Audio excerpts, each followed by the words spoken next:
महोत्सव बना रहे हैं, तो मुख्यतः हमने यह चर्चा करनी चाहिए कि एकादशी व्रत की क्या महिमा है। तो मैं एक ग्रंथ पढ़ रहा था, हमारे इस्कॉन का ही ग्रंथ है, एकादशी महिमामृत।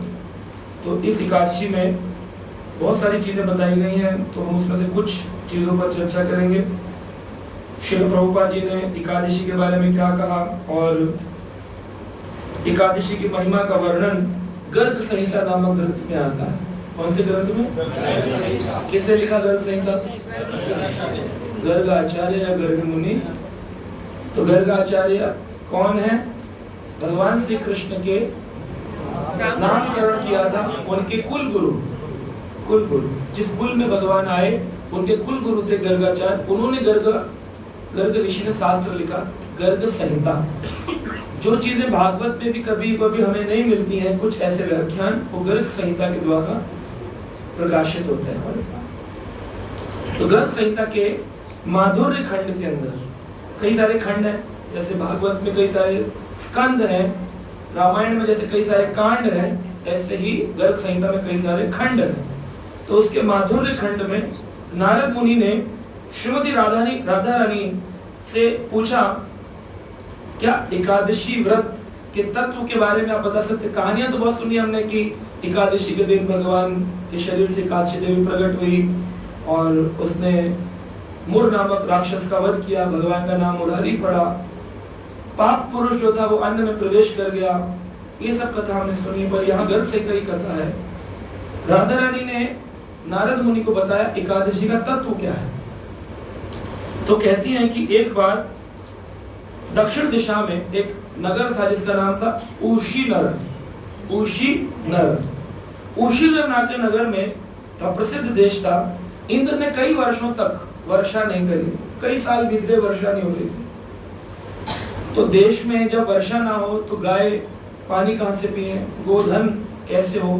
तो जितने भी गोप थे उस दक्षिण देश के, यानी साउथ इंडिया, सदर्न भारत के, उन सब ने कहा कौन से स्थान पर जाए। तो उन्होंने प्लानिंग करके पता चला कि व्रज में नंद बाबा रहते हैं, जिनके घर स्वयं कृष्ण प्रकट हुए, वहां चलते हैं। और उन्होंने तो इंद्र को नानी याद दिला दी, बारिश करी और उन्होंने इंद्र को क्षमा याचना करवाई, इंद्र का मान भंग किया, तो वहीं चलते हैं।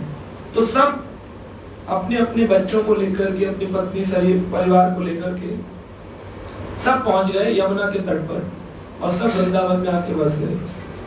अब इनके घर में यज्ञ स्वरूपा कन्याओं के जन्म हुए, जो सब गोपियां बनी। ये सब गोपियां बनी, श्री कृष्ण की गोपियां हैं बहुत सारी। ये सब गोपियां यज्ञ स्वरूपा, जैसे सीता जी प्रकट करी गई थी, रामचंद्र जी की सीता जी तो वन में, तो यज्ञ करने के लिए सीता जी चाहिए थी, तो यज्ञ से सीता जी प्रकट करके और सोने की सीता के साथ पूर्ण किया रामचंद्र जी ने। ऐसे ही जितने भी दक्षिण भारत से आए थे, इन्होंने प्रार्थना करके यज्ञ स्वरूपा यानी दिव्य स्वरूपा कन्याओं को प्राप्त किया। यानी कोई भी गोपी साधारण नहीं थी। ऋचाएं, स्तुति, श्रुति, स्मृति, शास्त्र, वेद, ये भगवान राम के जमाने के मुनि, इन सब ने प्रार्थना करके भगवान कृष्ण की गोपी स्वरूप लिया। कोई साधारण स्त्री नहीं थी। तो ये गोपियां ने एक बार पूछा कि हे राधे, हमें ये बताओ कि इस संसार में किस प्रकार से कृष्ण को हम प्रसन्न कर सकते। गोपियों ने राधा रानी से प्रश्न, और राधा रानी सबसे समझदार, अग्रगण्य, कृष्ण की सबसे प्रिय गोपी हैं। तो बाकी गोपियां श्रीमती राधा रानी से ये प्रश्न करती। क्या प्रश्न है? वृषभानु सुते दिव्ये, हे दिव्य वृषभानु की पुत्री, वृषभानु सुते दिव्ये, हे राधे कंजोलोचनः कंजलोचनः, श्री कृष्णस्य प्रसादार्थे वदम किंचितः व्रतम शुभम। अगर हमें श्री कृष्ण की कृपा प्राप्त करनी है तो कौन सा व्रत है जो श्री कृष्ण की कृपा दे सकता है? सबसे बड़ा प्रसाद, प्रसाद अर्थ है। तो प्रसाद शब्द का अर्थ क्या है? हाँ जी, और प्रभु का साक्षात दर्शन तो है फुल फॉर्म, और क्या है? कृपा। प्रसाद का मतलब समझते लोगों को याद आता है इस्कॉन में मटर पनीर, छोला कुलचा, प्रसाद है कि नहीं? अभिषेक रूप प्रसाद का मतलब समझते, इनको सेवा याद आ जाती है। प्रसाद का मतलब है कृपा। आपने ठाकुर जी के सामने पाप से भरा हुआ भोजन रखा, भगवान ने उस पर अपनी दृष्टिपात की, तो उसके अंदर से भगवान ने पाप को निकाल दिया और क्या डाल दिया? कृपा। तो जब आप खाते हो तो वो कृपा खाते। इसलिए कृपा किस रूप में आती है? अरे प्रसाद कृपा है तो कृपा किस रूप में आती है? बोले प्रसाद रूप में। कृपा किस रूप में आती है?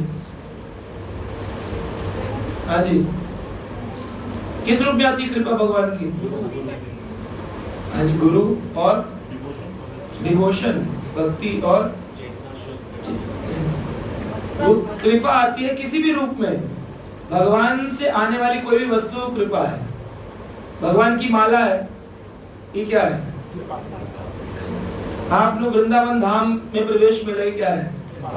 मुझे वृंदावन बुलाया, ये कृपा नहीं तो क्या है? वृंदावन धाम में प्रवेश मिला, ये कृपा नहीं है? गुरु ने आपको स्वीकार किया, दीक्षा प्रदान किया, शिक्षा प्रदान किया, आपको गीता का ज्ञान हुआ, ये क्या है? अर्जुन ने जब पूरा का पूरा गीता का ज्ञान सुन लिया तो क्या बोला? नष्ट मोहा स्मृति लब्धा, मेरा मोह नष्ट हुआ, मेरी स्मृति वापिस आई। किससे आई?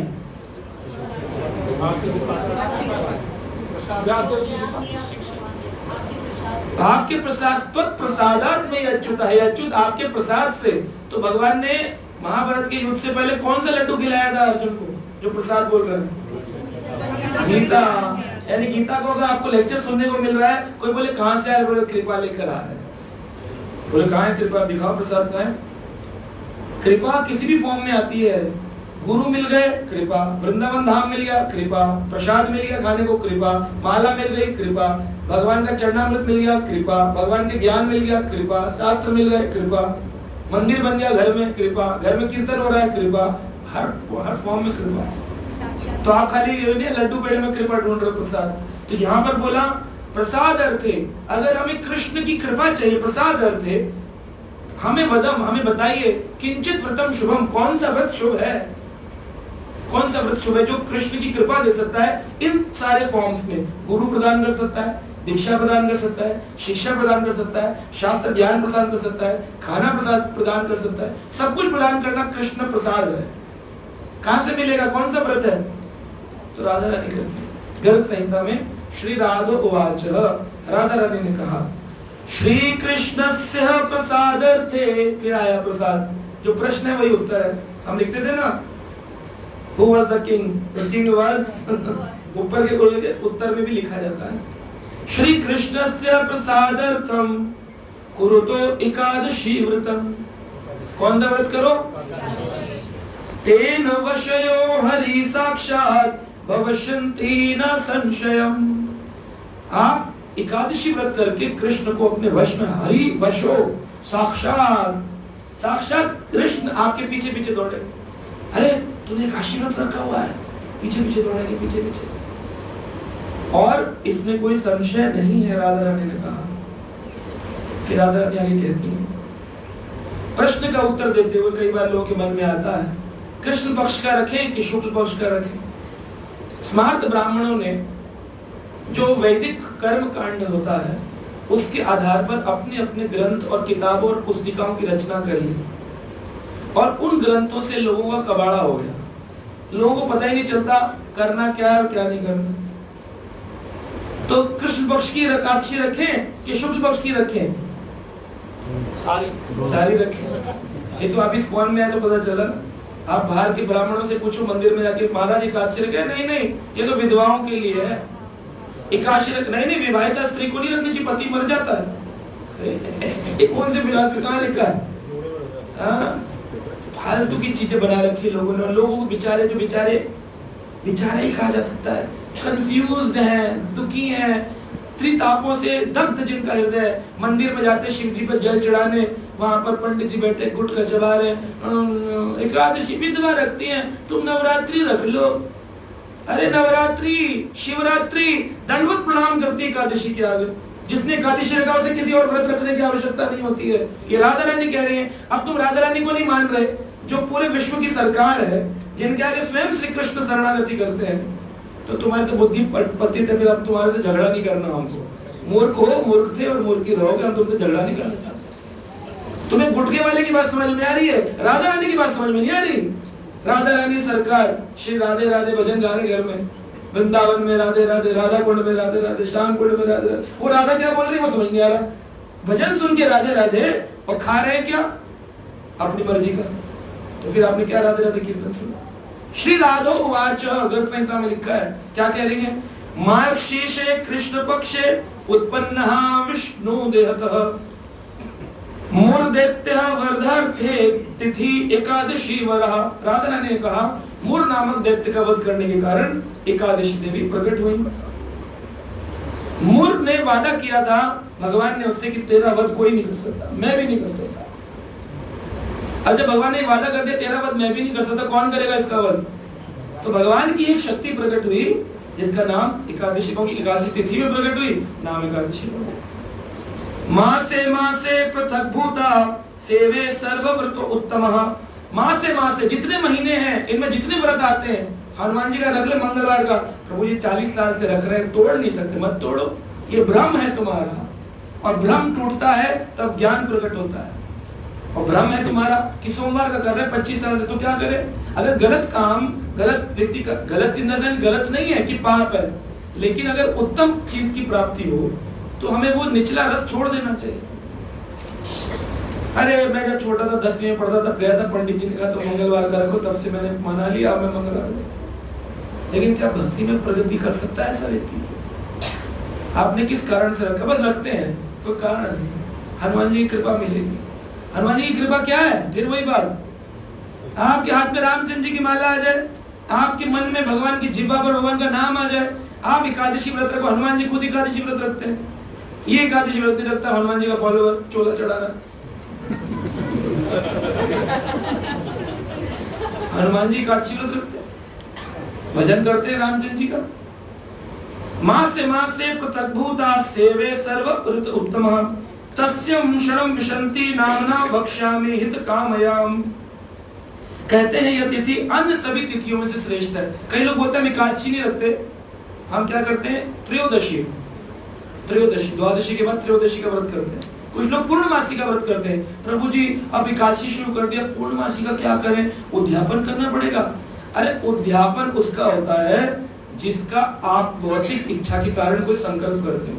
आपने संकल्प किया कि मेरी बेटी की शादी हो जाए और व्रत कर लिया, बेटी की शादी हो गई तो उद्यापन करना पड़ेगा। आपने एकादशी का व्रत इस भाव से किया कि मुझे भगवान की प्राप्ति चाहिए, भगवान का प्रेम चाहिए, तो इसका कोई उद्यापन सिस्टम नहीं है। उद्यापन करके फ्री हो जाते हैं। अब हमने उद्यापन कर दिया, 21 ब्राह्मणों को खिला दिया, कुर्ता पजामा दे दिया, अब हमने धोती कुर्ता बांट दिया, 11 लोगों को दक्षिणा दे दी, हमने ऐसा कर दिया, हमने पान खिला दिया। अब क्या हुआ? बोले अब हम एकादशी को फ्री हो गए। अब एकादशी में इनके लिए उस दिन अन्न में पाप नहीं घुसेगा, इन्होंने पाप को रोक दिया, दीवार लगाई। वो 21 ब्राह्मण पाप को आने से रोकेंगे। क्यों रोकेंगे? कंफ्यूजन, मूर्खता, इसी को कहते हैं मूर्खता, कि मूर्खता है। कैसे रोक देगा कोई ब्राह्मण पाप को आने से? आपके किए गए कर्मों का फल आप ना तो आपका पिता हटा सकता है ना पुत्र हटा सकता है। आपके किए गए कर्मों का फल आपको भोगना है। तो अन्न खाया अगर किसी ने, उस व्यक्ति को सुअर बनना पड़ता है। माता पिता के हत्यारे होने का पाप लगता है। अब इस पाप से कैसे बच जाएगा? एकादशी नहीं रखना, नहीं हमने उद्यापन कर दिया तो बच जाओगे। उद्यापन किया आपने, भौतिक इच्छा मांगी थी वो पूरी हो गई तो उद्यापन कर दी, इससे एकादशी तो भंग नहीं कर सकते। ये नियम बना लिया एकादशी भंग कर लो, ये गलत है। ये समाज की खुद की मनोकल्पनिक धारणा है। और जिसने सोचा उसने 4 किताबों का छोटा सा 40 लिख दिया और निकाल दिया, दिवाकर मिश्रा 40। मिश्रा जी ब्राह्मण है, लोग मानेंगे महाराज है, तुमने अपने मन से जो समझ में आया वो लिख दिया, गलती नहीं है, बेचारा जितना समझा उसने लिख दिया। लेकिन क्या इससे शास्त्र जो है वेद व्यास जी के द्वारा रचित, भगवान के द्वारा रचित, गर्ग मुनि जो भगवान का नामकरण कर रहे हैं उनके शास्त्र और एक ब्राह्मण का लिखा 40 लाइन में कंपैरिजन करो, कौन सा बेटर है? शास्त्र बेटर है, तो उसका पालन करना है। वरना लोग ले आते हैं जी देखो किताब में लिखा हमारे गुरुजी की। अरे गुरुजी की ज्ञान अधूरा था, ग्रंथ संहिता का ज्ञान अधूरा है क्या? भागवत का ज्ञान अधूरा है क्या? तो वो पालन करना चाहिए जो उत्तम शास्त्र है। कभी कभी क्या होता है, छोटी डिक्शनरी स्कूल में आती है, उसमें कई सारी पॉकेट डिक्शनरी में वर्ड नहीं मिलते, तो हमारी टीचर बोलती थी ये वर्ड पता करना है तो लाइब्रेरी में जाओ, वहाँ ऑक्सफोर्ड डिक्शनरी रखी है, उसके कई वॉल्यूम होते हैं, कहीं वहां से ढूंढ कर लाओ। तो फिर हम ढूंढ कर लाते थे। जैसे इडियोपैथी ढूंढो, ऑक्सफोर्ड डिक्शनरी में मिल जाएगा, लेकिन पॉकेट डिक्शनरी में नहीं मिलेगा इसका मीनिंग। जब पहुंचते थे, ढूंढते थे, पता चलता था इडियोपैथी का मतलब है, जैसे पैथी होती है होम्योपैथी, एलोपैथी, ऐसे एक इडियोपैथी। इडियोपैथी क्या है, किसी व्यक्ति को लगने लगता है कि मैं बीमार हूँ, उसकी आदि आत्मिक दुख है, टेंशन में लग रहा है मैं गर्म हूँ, रोज बुखार आता है, गर्म है मेरा, गर्म, टेस्ट कराया, सब कुछ करा लिया, प्रभु जी समझ नहीं आ रहा, ना सीटी स्कैन में आ रहा है ना एमआरआई में, तो ये कौन सी दवाई दें इसको, एलोपैथी दें कि होम्योपैथी दें, कौन सी दवाई है इसके लिए? लिख देते, डॉक्टर लिख देता है उसमें चुपके से इडियोपैथी, इडियट है इडियोपैथी। और उसमें फिर दवाई कौन सी देते हैं? मल्टीविटामिन। घोषणा लिखना है, प्लेसिबो है, मल्टीविटामिन अच्छा खासा आदमी है, मल्टीविटामिन देके कुछ तो पर्चे पे लिखना है, डॉक्टर को हटाना है सामने से, तो डॉक्टर के प्रिस्क्रिप्शन में पढ़ना तो आता नहीं। मैं जब रिसर्च करता था, हमने तकरीबन रोज अमेरिकन 3000-4000 डॉक्टरों को रोज पढ़ते थे, उनके प्रिस्क्रिप्शंस को एनालिसिस करते थे, रिसर्च कि डॉक्टर वर्ल्ड में कौन सी मेडिसिन, क्योंकि मैं फार्मा से था। डेली हमने 3000 4-4000 प्रिस्क्रिप्शंस पढ़े, उसमें कई प्रिस्क्रिप्शन निकलते थे 200-300 पे इडियोपैथी लिखा हो। पागल है, अमेरिका में रहता फिर भी पागल है। पहुंच गया हॉस्पिटल में, मेरे पेट में दर्द है, अल्ट्रासाउंड करा लिया, सब कुछ करा लिया, कुछ है ही नहीं, तो डॉक्टर लिखता था इडियोपैथी केस, और नीचे दवाइयां होती थी मल्टीविटामिन, कैल्शियम, पेन किलर तो कुछ जरूरत ही नहीं, पेन किलर। तो ये ज्ञान कहाँ मिलेगा? पॉकेट डिक्शनरी में है? कहाँ मिलेगा? ऑक्सफोर्ड डिक्शनरी में है, उसमें लिखा हुआ। हियर फियर डियर तो मिल जाएगा आपको पॉकेट डिक्शनरी में, हियर फियर डियर नियर, इस तो मीनिंग मिल जाएंगे, लेकिन इडियोपैथी नहीं मिलेगा। ऐसे ही व्रत कौन से दिन करना, उद्यापन करना नहीं करना है, ये आपको छोटी किताब में नहीं मिलेगा कि गुरुजी की पुस्तक में, ये मिलेगा शास्त्रों में इसको। इसलिए शास्त्रों के नियम मानने चाहिए। आगे क्या कह रहे हैं, कितनी एकादशी हैं? बोले 24 एकादशियां, हर महीने में एकादशी, दो एकादशी। क्षण विषंति, क्षण विषंति मतलब, विषंति संस्कृत में 20 को कहते हैं, 10 को कहते हैं दशम, इसलिए एकादशी दशम के आगे। 30 को कहते हैं, क्या कहते हैं 30 को? हाँ, त्रयोदशी में। 30 को संस्कृत में क्या बोलते हैं? 10 को बोला दशम, त्रिविंशति है ना। इसलिए जब हम 32 बोलते हैं कि भगवान के हरि नाम में 32, तो क्या बोलते हैं? द्वातिस अक्षरम मंत्रम, 32 अक्षर है। और एकादशी जो है वो क्या है? एकादशी, यानी 10 के बाद एक ऐड हुआ तो एकादशी, 2 ऐड हुआ तो द्वादशी, 10 ऐड होता है। तो इसमें क्या बोला? षडम विशंति, 20 को क्या बोलते हैं? विषंति। और 6 ऐड हो गया, षड यानी 6, षडम विशंति यानी कितनी एकादशी हो गई? 26। तो 26 कहाँ, 24 ही होती है, 2 कहाँ से आ गए? जब अधिक मास आता है, जो इस साल जुलाई में आ रहा है, और जिस महीने में हम जा रहे हैं मायापुर, तो वो जो है वो कौन सा मास है? ये इस साल कितनी एकादशी आएंगी? क्योंकि ईयर हो गया, इस साल है षडम विशंति, 26 एकादशी है इस साल। रेगुलर 2.5 साल में एक ही बार आता है अधिक मास, तो 2 साल तक 24, और फिर 2.5वें साल जो 3rd ईयर आएगा उसमें षडम विशंति, ये राधा रानी ने बताया। उत्पत्तिश्चता मोक्षम सफलम च तथा परम, उस व्यक्ति को मोक्ष मिलता है, उसका जीवन सफल हो जाता है। नाम बताएं एकादशी के, सब लोग बोल सकते हैं। पुत्रदा एकादशी, षटतिला एकादशी, जया एकादशी, विजया एकादशी, अमालकी एकादशी, पाप मोचनी एकादशी, कामदा एकादशी, वारुथिनी एकादशी, आज है ना वारुथिनी एकादशी, मोहिनी एकादशी, अपरा एकादशी, निर्जला एकादशी, योगिनी एकादशी, देवशयनी एकादशी, कामिनी एकादशी, पवित्रा एकादशी, अजा एकादशी, पद्मा एकादशी, इंदिरा एकादशी, पापकुंशा एकादशी, रमा एकादशी, प्रबोधनी एकादशी, सफला एकादशी, मोक्षदा एकादशी, उत्पन्ना एकादशी। तो एकादशी कौन से दिन आती है? शुरू कब से हुई एकादशी? उत्पन्ना एकादशी। उत्पन्ना एकादशी मैंने पुत्रदा से शुरू किया, लेकिन उत्पन्ना एकादशी से उत्पन्न हुई एकादशी से इसका नाम है उत्पन्ना एकादशी। तो उत्पन्ना एकादशी कब आती है? दिसंबर में, जब गीता जयंती आती है। कौन सी एकादशी है? मोक्षदा। मोक्षदा से पहले वाली जो एकादशी उसका नाम है उत्पन्ना एकादशी। पहले, बिफोर उत्पन्ना, देन मोक्षदा। तो उत्पन्ना एकादशी से एकादशी देवी उत्पन्न हुई। तो वो राधा रानी ने कहा ये षट विशंति, षट की 26 की 26 रखनी है, इनमें विधवा, सौभाग्य और ये सब नहीं लगाना इनमें विचार, और कृष्ण पक्ष की शुक्ल पक्ष सारी रखनी। उन्होंने कहा ऐसी एकादशी रखने वाला व्यक्ति सभी तिथियों में आने वाले व्रतों के फल को प्राप्त करता है। लेकिन इसका मतलब ये नहीं कि जन्माष्टमी, रामनवमी, जो वैष्णव व्रत है उन्हें तो करना है, लेकिन माधव भगवान के व्रतों को छोड़कर के अन्य तिथि व्रत की आवश्यकता नहीं है। जैसे देवी देवताओं के जो व्रत है, गणेश चौथ रखें कि नहीं रखें? माताओं के होते कौन कौन से? अष्टमी, आठें, सातें, पंचें, छठें बना रखे लोगों ने।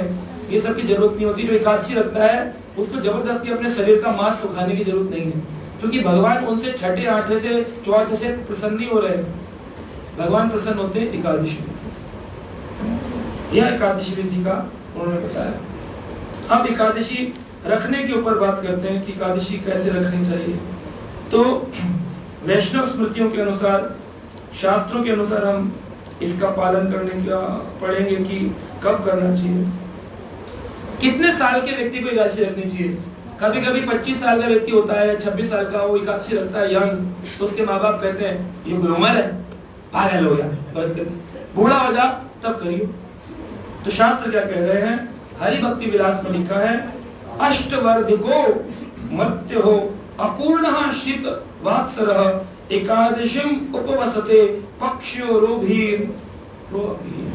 कह रहे हैं 8 साल की आयु से नीचे का अगर कोई है, नहीं रख पाया तो उसको पाप नहीं। 8 साल का अगर कोई बच्चा हो गया, 8 ईयर ओल्ड, 8 साल का अगर कोई बच्चा हो गया है तो उसको व्रत रखना अनिवार्य है, नेसेसरी है, we have to keep it. और तो 8 साल का व्यक्ति बच्चे को रखना है और 80 वर्ष की आयु तक इसको निभाना है। लोग 60 पे उद्यापन कर देते हैं, अब रखी नहीं जा रही, हार्ट प्रेशर हो रहा है, ब्लड प्रेशर हो रहा है, कितना भी प्रेशर हो, लेकिन ये प्रेशर 80 साल की उम्र तक चलता है। 80 के बाद अगर कोई नहीं रख पाया, किसी कारणवश छूट जाती है, तो उसको अपराध नहीं लगता। लेकिन 80 साल तक और 8 साल से ऊपर अगर किसी ने अन्न खाया तो उसको भारी पाप लगता है। वो अपने माता पिता का हत्यारा है और अगले जन्म में उसकी योनि फिक्स है। कौन सी? शुक्र रूपा। तो इस प्रकार से आप लोग बोलते हैं कि एकादशी व्रत किन चीजों से खंड नहीं होता। अगर कोई बालक या वृद्ध व्यक्ति बीमार हो, यानी आईसीयू में एडमिट है और वो व्रत नहीं रख पाया, उसको ड्रिप चढ़ रही है और उसको किसी ने दवाई खिला दी या कुछ, तो क्या उसको भी पाप लगेगा? नहीं। मेडिकल इमरजेंसीज में पाप नहीं लगेगा। अच्छा, तो फिर अगर हम फिट है लेकिन हमारी हार्ट प्रेशर की दवाई है, हार्ट ब्लॉकेज की, ब्लड थिनर है, कैल्शियम की दवाइयां जो कि नेसेसरी हैं, हम गैप नहीं कर सकते, एंटीबायोटिक चल रही है, तो क्या इसको लेने से व्रत खंड होगा? नहीं, व्रत खंड नहीं होगा। दवाई लेना अलाउड है लेकिन अन्न लेना अलाउड नहीं है। दवाई ले सकते हैं, फल खा लो, सेब खा लो, उसमें फिर दवाई खा लो, एम्प्टी स्टमक मत खाओ। लोग ये धारणा देते हैं, अरे अरे व्रत है तो फिर कैसे रखेंगे, हम तो बीमार है, दवाई खाते हैं। तो अन्न जरूरी है। अरे सेब खा लो, सेब खा लो, कुट्टू खा लो, उसके ऊपर दवाई खा लो, पेट भरना ही तो जरूरी है। साइंस क्या कहती है? एम्प्टी स्टमक नहीं खाना। अरे सेब खा लिया, 2 किलो केले खा लिए, 2 दर्जन तुमने, अभी भी एम्प्टी स्टमक तुम्हारा। तो व्रत खंड किस चीजों से नहीं होता? जल से व्रत खंड नहीं होता। जल पीने से व्रत खंड, फल खाने से व्रत खंड, मूल जड़ की जो मूल होती है जैसे आलू, मूल खाने से व्रत खंड, पेय यानी दूध, लस्सी, छाछ पीने से व्रत खंड, घृतः घी खाने से व्रत खंड, और गुरु वाक्य यानी कि गुरु के वाक्य श्रवण करने से व्रत खंड। ये इसका बताऊंगा कि फिर व्रत खंड गुरु वाक्य के अलावा क्या वाक्य सुनने से खंड हो जाता है। औषधि, औषधि लिखा हुआ है देखो शास्त्रों में, हवि ब्राह्मण काम्यम च गुरुर्वचनम औषधाम, इनसे अष्टेतानि व्रत अग्नानि, इनसे व्रत भंग नहीं होता। औषधि उसमें लिखा हुआ है। ये कोई मनोकल्पनिक बात नहीं कि दवाई बोले फंसाने का चक्कर है इन लोगों का, ऐसा कोई चक्कर नहीं होगा। ये लिखा है शास्त्र में। व्रत कैसे भंग होता है वो चीज, औषधि लिखा है, व्रत भंग औषधि ले सकते हैं आप, मेडिसिन प्रिस्क्राइब्ड है। नमाज तो नहीं है, अब मुझे पता क्या है नमाज अलाउड। एकादशी के रूल क्या है? तो एकादशी के लिए कहते हैं कि एकादशी को, एक मिनट,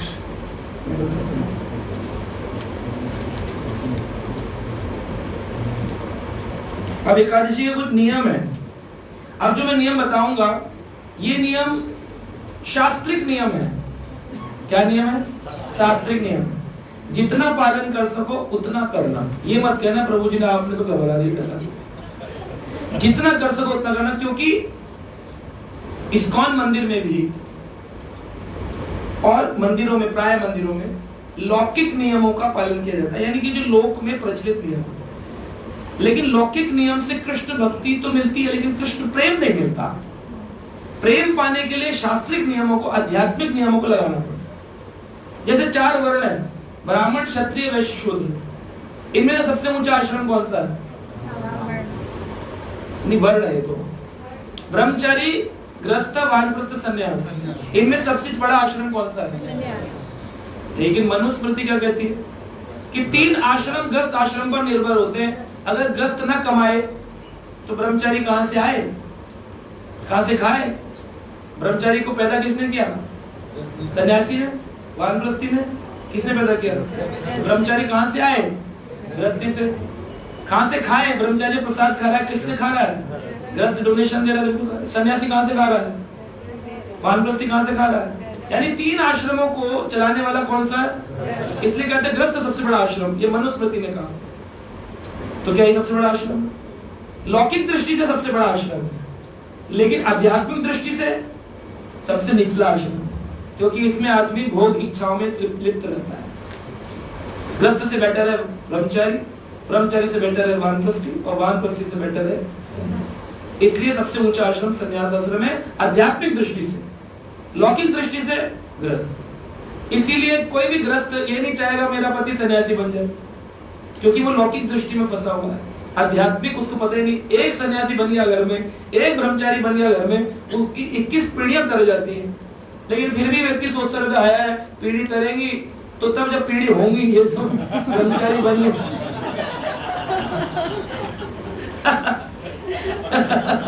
पीढ़ियां कहां जाएंगे हमारी? तो ये लौकिक दृष्टि से व्यक्ति छोटी सोच का हो जाता है, उसको आध्यात्मिक दृष्टि से देखना।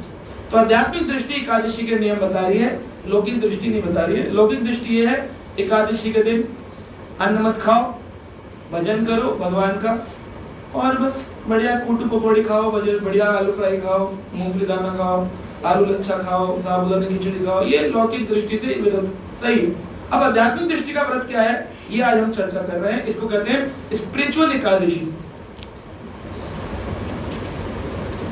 अब ये शुरू होती है 10वीं तिथि से। 10वीं दिनम आरंभ्यम करिष्यम व्रतम तब, यानी एकादशी का तैयारी 10वीं से चालू होती है। 10वीं को ये हरि भक्ति विलास के 12वें अध्याय 18 नंबर श्लोक में लिखा है, त्रिदिनम देव देवेश, ये 3 दिन का फेस्टिवल है एकादशी, दसवीं एकादशी। 10वीं के दिन संध्या को भोजन न ग्रहण करने की संस्तुति की जाती है। 10वीं के दिन सायंकाल को भोजन नहीं करना चाहिए। भाई आप करोगे, आपने खाया खिचड़ी टमाटर सब्जी, वो दांतों में फंसी है, अब सुबह हुआ एकादशी निकाल रहे हो अंदर से दाने चावल के, तो अंदर जा रहे हैं ना पेट। तो 10वीं की शाम को खाया नहीं और ब्रश करके सो गए तो क्लीन हो गया, स्टमक भी क्लीन हो गया और अंदर भी कुछ नहीं है अन्न और मुंह में भी कोई अन्न नहीं है। ये बहुत ही हाई लेवल ऑफ बता रहा हूं मैं स्पिरिचुअल। आप जनरल वाला कर रहे हो तब भी ठीक है, लेकिन सिर्फ समझने के लिए समझ लो कि टारगेट क्या है, स्पिरिचुअल एकादशी कैसे होती है। ऐसा नहीं कि कल से आप घबरा जाओ, बोले प्रभु जी मर गया प्रभु क्या। ये नियम नहीं है, ये स्पिरिचुअल एकादशी के नियम है। अब क्या है, 10वीं के दिन मध्याह्न में एक बार भोजन करो, यानी दोपहर में खा लिया, उसके बाद पता होने चाहिए शाम को तो एकादशी लगने वाली है। कैसे भोजन करें? 10 वस्तुओं को विष्णु भक्त त्याग देते हैं, है ना। इन 10 वस्तुओं को विष्णु भक्त त्याग देते हैं 10वीं से ही, 10वीं की रात्रि से। किस किस को? कांस्य के भोजन में, कांस्य के बर्तन में भोजन निकल, कांस्य यानी ब्रास, ब्रास के बर्तन में खाना नहीं खाएंगे 10वीं की रात्रि में। उड़द की दाल नहीं खानी चाहिए 10वीं की रात्रि में। मसूर दाल नहीं खानी चाहिए 10वीं की रात्रि में। चना नहीं खाना चाहिए 10वीं की रात्रि में। साग सब्जियां नहीं खानी चाहिए। शहद नहीं खाना चाहिए। दोबारा भोजन, यानी एक बार दोपहर में किया था, रात में भोजन करने की। और मैथुन यानी स्त्री पुरुष का संग, ये 10वीं की रात्रि को नहीं होना चाहिए। इन 10 वस्तुओं को विष्णु भक्त त्याग देते हैं, ऐसा स्कंद पुराण के अंदर लिखा है। अब 10वीं की संध्या को दांत साफ करके आप सो गए, एकादशी के दिन आप सुबह उठे तो ब्रश नहीं करना। क्या करना? 12 बार कुल्ला करना, 12 टाइम्स। मुंह में लिया, फूका, मुंह में लिया, क्योंकि रात में आपने ब्रश किया था, उसी से आज आपको पूरा दिन चलाने होगी।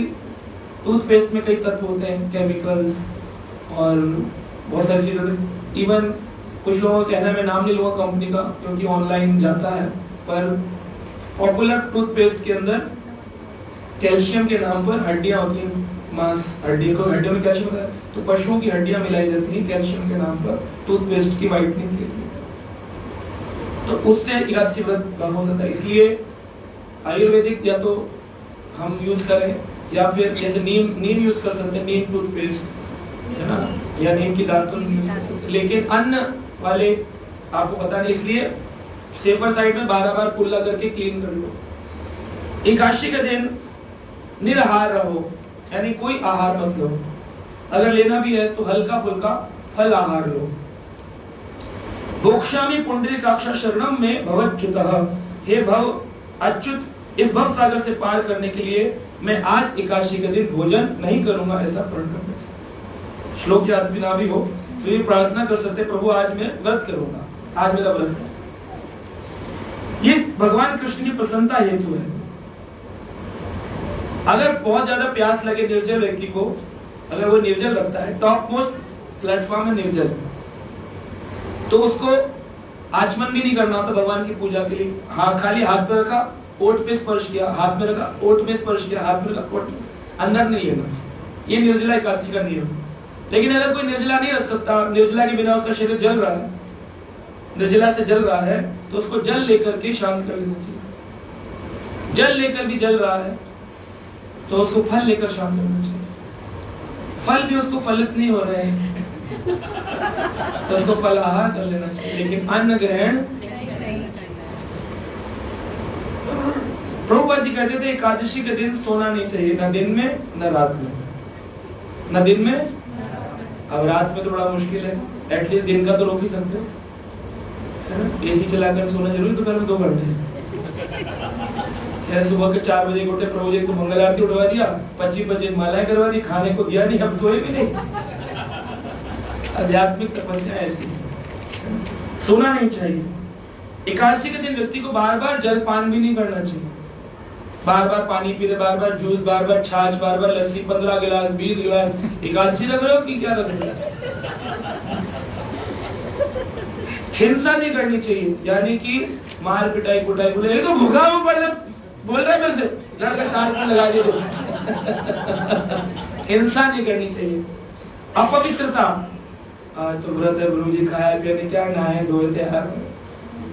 अपवित्रता भी नहीं रखनी चाहिए, पवित्र होना चाहिए, स्नान करके तिलक लगा के तैयार होना चाहिए, हो सके तो 2-3 बार स्नान करना चाहिए। जुआ नहीं खेलना चाहिए, वैसे तो कभी भी नहीं खेलना चाहिए, इस्कॉन के डिवोटी तो बच गए इससे, जुआ तो हम वैसे ही नहीं खेलते। दिन के समय निद्रा नहीं करनी, रात को नहीं करनी, सुपारी पान नहीं चबाना चाहिए, सुपारी पान। एक संप्रदाय, इसका नाम है हित हरिवंश संप्रदाय, उनके साधु लोग बड़े प्रचलित हैं टीवी, वो लोग कहते हैं एकादशी के दिन अन्न खा सकते। आप उनकी रील्स तो देख रहे हो, लेकिन ये नहीं पता एकादशी भंग कर रहे हो। क्यों? क्योंकि जो उनकी शुरुआत परंपरा की हुई, गोपाल भट्ट गोस्वामी के शिष्य थे हित हरिवंश, वो एकादशी के दिन पान चबा रहे थे, तो गोपाल भट्ट गोस्वामी ने कहा पान मत चबाओ, पान चबाना गलत है एकादशी के दिन। तो उन्होंने बोला अरे राधा रानी का महाप्रसाद है, कहा राधा रानी खा सकती है, तुम्हें अलाउड नहीं। उन्होंने एक बार किया, 2 बार किया, दूसरी एकादशी में खाते थे गोपाल भट्ट गोस्वामी, क्योंकि षड गोस्वामी में से एक थे, तुम गौड़ीय वैष्णव से आउट हो, गुरु ने त्याग दिया। अब उन्होंने अपनी संप्रदाय में राधा वल्लभ, और पूजा चालू हो गई। अब क्या हुआ, जब वो पूजा चालू हो गई तो ऐसा राधा वल्लभ जाएंगे तो वहां के पुजारी बोलेंगे गलत है, ऐसा नहीं हुआ। लेकिन गौड़ीय वैष्णव के पास जाएंगे तो बताएंगे कि ऐसा हुआ।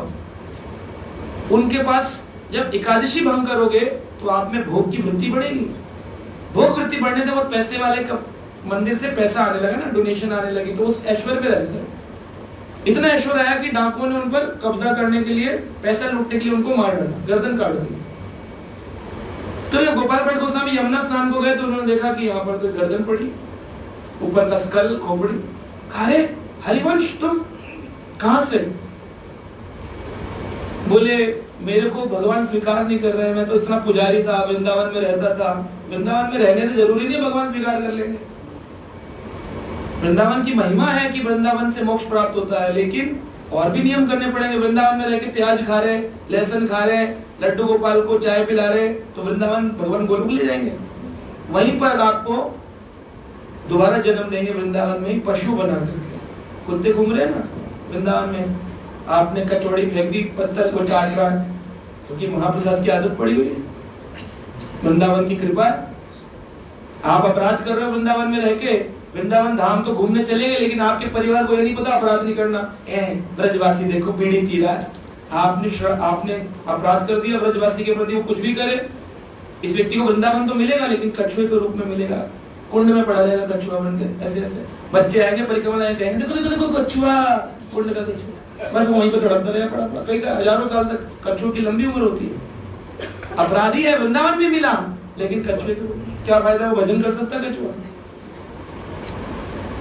तो इस तरह से ही अपराध लग जाते, उनकी गर्दन कट गई।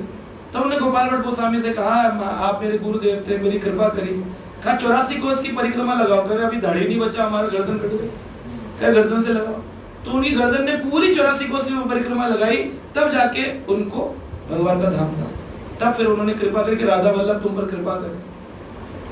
अब ये लोग बोलते एकादशी मत रखो बाबा जी लोग, वो सिद्ध हो सकते हैं, बाबा बड़े सिद्ध हो सकते हैं, बड़े तपस्वी से, लेकिन जो संसारी आदमी है वो उनसे मिलने जा रहा है और बोला बाबा जी कृपा को, कह रहे तुम भगवत नाम जपो, एकादशी का नियम रखने की जरूरत नहीं। अरे भैया, चैतन्य महाप्रभु के मूवमेंट वाले व्यक्ति में देखता है इस्कॉन वाले लोग इधर उधर भटकते रहते बाबाओं के पास में।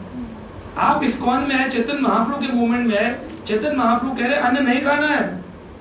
बोले महाप्रसाद तो खा सकते हैं, महाप्रसाद में तो पाप नहीं होता, क्योंकि भगवान ने तो पाप निकाल लिया, उसमें तो कृपा है, तो महाप्रसाद तो खा सकते हैं। महाप्रभु ने कहा नहीं, महाप्रसाद भी नहीं खा सकते। चैतन्य महाप्रभु जगन्नाथपुरी में खड़े थे और सामने से एक पुजारी ने आकर के, क्योंकि वहां ऐसे करते ही हैं, ला करके महाप्रभु खड़े दर्शन कर रहे थे, कहा जय, तो महाप्रभु ने कहा जय, तो ऐसे हाथ ऐसे हुआ, उसने महाप्रसाद रख दिया, खा जा। बोले क्या है? बोले खा जा, खा जा, देर मत कर। भगवान के महाप्रसाद को देर नहीं करानी चाहिए। महाप्रभु ने कहा अगर मैं खा लूं तो मेरा बताया नियम भंग हो जाएगा, क्योंकि मेरा भक्तों है तो भगवान खुद ही जगन्नाथ है, लेकिन जगन्नाथ भक्त रूप में आए हैं। उन्होंने कहा फिर भक्त मेरा नियम पालन करेंगे तो गड़बड़ होगी, तो उन्होंने कहा नहीं, और महाप्रसाद का नियम है कि महाप्रसाद आने के बाद अगर नहीं खाया तो उस स्थान से हिल नहीं सकते आप। मतलब ऐसा नहीं करते महाप्रसाद पॉकेट में रख के चल गई, वही खाना पड़ेगा तुरंत। महाप्रसाद का अपमान नहीं कर सकते, ऑनर तुरंत करना है। प्रधानमंत्री आया है और आप बैठे हुए, प्रधानमंत्री घूम फिर के आए, बोले आ जाओ थोड़ा, अभी मैं थक रहा हूँ, लौटा फिर खड़ा हूँ, ऐसे करोगे? प्रधानमंत्री दूर से देख के हेलो सर। तो महाप्रसाद प्रधानमंत्री का भी प्रधान, भगवान का उचिष्ट, उसको देखते ही प्रणाम। नहाए भी ना हो, धोए भी ना हो, टॉयलेट भी ना गए हो, वो कोई आए सोते में उठाए, बोले प्रभु प्रभु महाप्रसाद लाया, हाँ खा जा, उसका नाम है, खा जा, इसको देर मत कर। लेकिन महाप्रभु के हाथ में कैसे खाए? नियम भंग करें एकादशी का कि भगवान के महाप्रसाद का? खुद ही भगवान है, अपने नियम कैसे तोड़े? दोनों नियम भगवान के ही हैं। भगवान खड़े रहे 24 घंटे 24 आवर एक ही स्थान पर, ये भगवान ने अपनी तपस्या से सिखाया, मूव नहीं किए। और महाप्रसाद का गुण गाते रहे, महाप्रसाद सर्वश्रेष्ठ है, महाप्रसाद में ये 24 घंटे लेक्चर दिया। कोई दे सकता है 24 आवर लेक्चर? सारे जितने अन्य आंखों से आंसू रहते, महाप्रभु आप क्या कर रहे हैं, चलिए बैठ जाइए, छतरी लगा दे, छांव कर दे, खड़े रहे धूप में। पुजारी भी हैरान जगन्नाथपुरी के, अरे क्या हो गया है, कौन सन्यासी है, भूखा प्यासा खड़ा हुआ, ना खा रहा है, ना पी रहा है, ना जा रहा है, वहीं खड़े खड़े हरे कृष्णा, महाप्रसाद का गुणगान, फिर हरे कृष्णा। जैसे ही पारण काल आया, भक्तों ने बोला महाप्रभु पारण काल आ गया, महाप्रभु ने महाप्रसादे गोविंदे, एंड देन महाप्रभु मूव किए वहां से। इतना तगड़ा नियम है। लोग जगन्नाथपुरी घूमने चले जाते अकेले बिना बताए, प्रभु जी वहां तो एकादशी को बांध रखा, हमने खाया वहां पे छोला भटूरा, तो तुम कैसे तिलक लगा के पहुंच गए जगन्नाथपुरी? इसीलिए बोला प्रणय भगत संगे, भक्तों के बिना पुरी जाना भी तुम्हें यमपुरी पहुंचा देगा। जाओगे तो पुरी, और पूरी में तले जाओगे जैसे तली जाती है वहां यमपुरी में। हम घूम आए प्रभु जी आपकी कृपा से, मेरी कोई कृपा नहीं है, झूठ मत बोलो, आपकी कृपा से घूम आए। घूमने तो हम बेचते ही नहीं है, हम तो दर्शन कराने जाते हैं। फिर भी भक्त फोन करते प्रभु जी आपकी कृपा से घूम आए। घूम रहे हो 84 के चक्रों में घूमोगे तुम, मर्जी से मत घूमो। या तो नियम पता हो, सीनियर हो, 4-5 डिवोटी लेके जा रहे हो तो ठीक है, कथा सुनने जा रहे हो ठीक, आपको नियम पता नहीं, कुछ घुस रहे हो। यम जगन्नाथपुरी के सीढ़ी पे यम पत्थर लगा हुआ है, जो ऊपर जाता है वो तो जगन्नाथ जी की कृपा पाता, कह रहे जिसने दर्शन कर लिया वो मोक्ष प्राप्त कर लेगा। और रिटर्न में बड़ा खुश होता है, जय जगन्नाथ। यम को सर पैर लगता है, फिर वापिस यम लोग को, यमराज नहीं लगाया वो पत्थर कि प्रभु अगर सब लोग जगन्नाथपुरी के दर्शन करके मुक्त हो जाएंगे तो हमारा तो नरक खाली हो जाएगा, हमारा डिपार्टमेंट ही क्यों बनाया जब आपको दर्शन देने जगन्नाथ रूप में। तो भगवान ने कहा तुम बताओ क्या तरीका है? बोले जाएगा तो मोक्ष पाएगा, वापिस आएगा तो ध्यान नहीं दिया इस पत्थर पे तो फिर वो हमारा क्लाइंट हो जाएगा। बोले तो भगवान का ये एक MOU हो रखा है, एग्रीमेंट। लौट करके जिसने शिला पे पैर रखा वो यमलोक का, जो शिला पे पैर नहीं रखा वो विष्णु लोक का, ये MOU हो रखा है। अब जो अकेले घूमने जा रहा है वो यही पूछता रहता है डर डर के, यम पत्थर, कोई बताएगा ही नहीं आपको। ऐसे बहुत सारी गलतियां आदमी करता है भक्ति के अंदर आने पर भी, तो ये चीजें अलाउड नहीं है। महाप्रसाद भी नहीं खा सकते, तो महाप्रसाद को वेट करा लो, ऑनर रूप में रख लो, अगले दिन ग्रहण कर लो। कोई दे तो क्या करे, ले ना ले, महाप्रसाद दे रहा है वो पुजारी मंदिर का, इस्कॉन मंदिर का, दंडवत प्रणाम करो उसको, और उसका वो लेकर महाप्रसाद सिर पे लगाओ और बोलो जय महाप्रसाद, और पॉकेट में रख लो और प्रचार पर चले जाओ।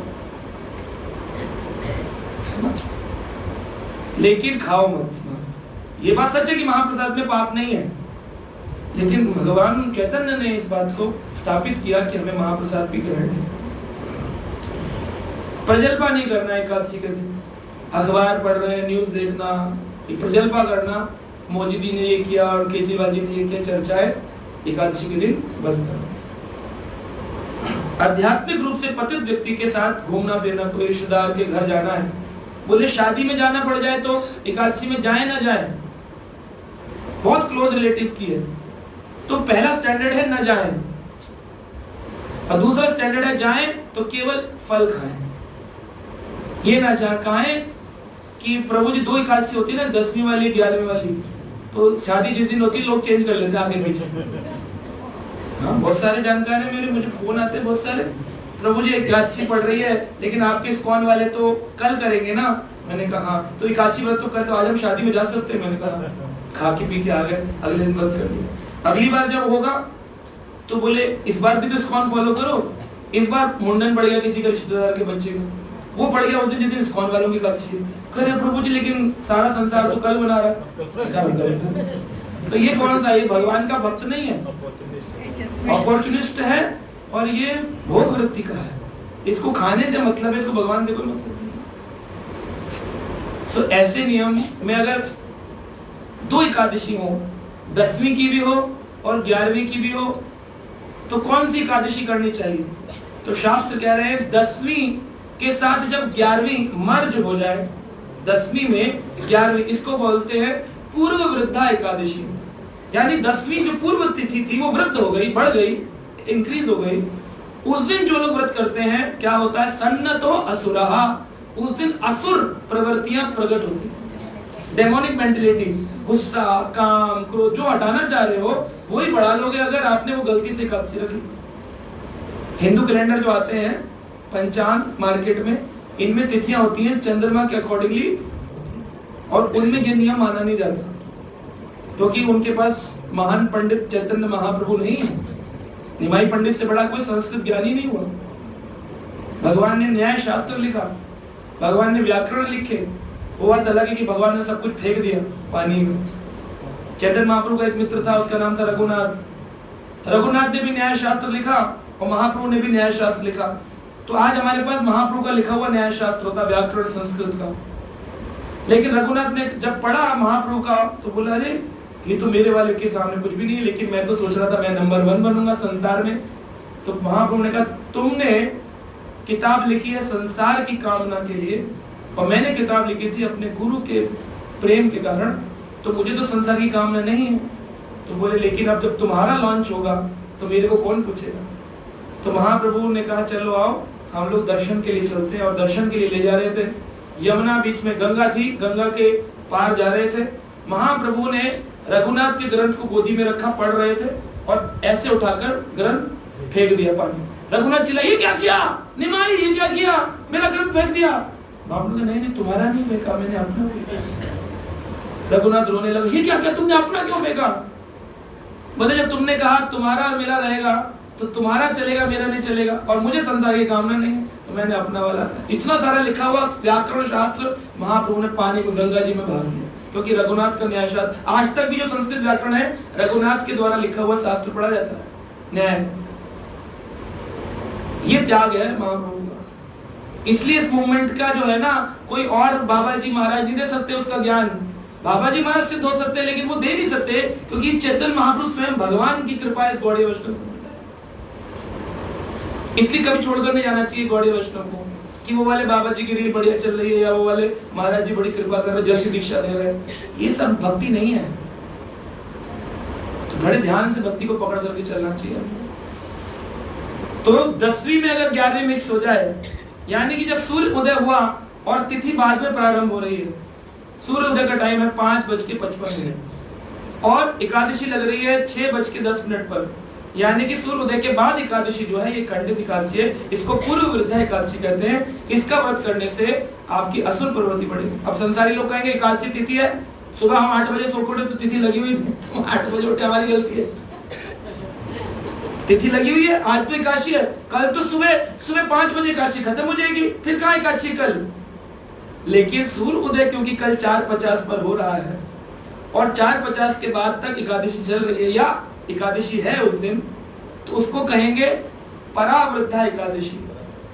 और वो परावृद्धा एकादशी क्या करेगी? सन्नतो हरि का संग प्रदान करेगी। इसलिए एकादशी उस दिन रखनी चाहिए जिस दिन सूर्य सिद्धांत के अनुसार शास्त्र है। तो यह है शास्त्र की दृष्टि, आध्यात्मिक दृष्टि। अब लौकिक रखनी है कि संसारी रखनी है कि आध्यात्मिक रखनी है, आपको चुनाव खुद करना पड़ेगा। तो ये सब चीजें नहीं करनी। अब आती है बात खाने पीने पर, क्या खाएं क्या नहीं खाएं। तो इसका एक पेपर पे मन बना लो और बार बार मत पूछा करो। हर एक राशि को 15-20 मैसेज करने पड़ते हैं, टोफू खा लेंगे, पोफू खा लेंगे, ये खा लेंगे, तो ये वीडियो फॉरवर्ड कर देना, लेकिन इसलिए बना दिया है। पहला है एकादशी में वर्जित पदार्थ क्या क्या है। अभी हम वर्जित की बात करेंगे, खाएंगे क्या ही बाद में करेंगे, ठीक है? तो खाने वाला बात वर्जित वाला हम पहले लिख रहे हैं। मसाले कौन कौन से नहीं खाने, जो मसाले वर्जित है। पहला है जीरा,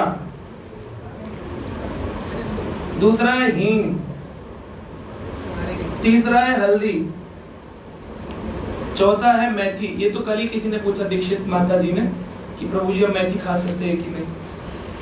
मेथी की पंजीरी बनाते कई लोग ना जन्माष्टमी पे, एकादशी में, तो लोग सोचते खा सकते हैं। मेथी को भून लो और चीनी मिला लो, उसमें मेथी की पंजीरी बना के। अरे धनिया भी मना है महाराज, रुक जाओ ना। मेथी खा रहे होंगे इसलिए जोड़ जोड़ धनिया देना चल रहा। मेथी नहीं खानी।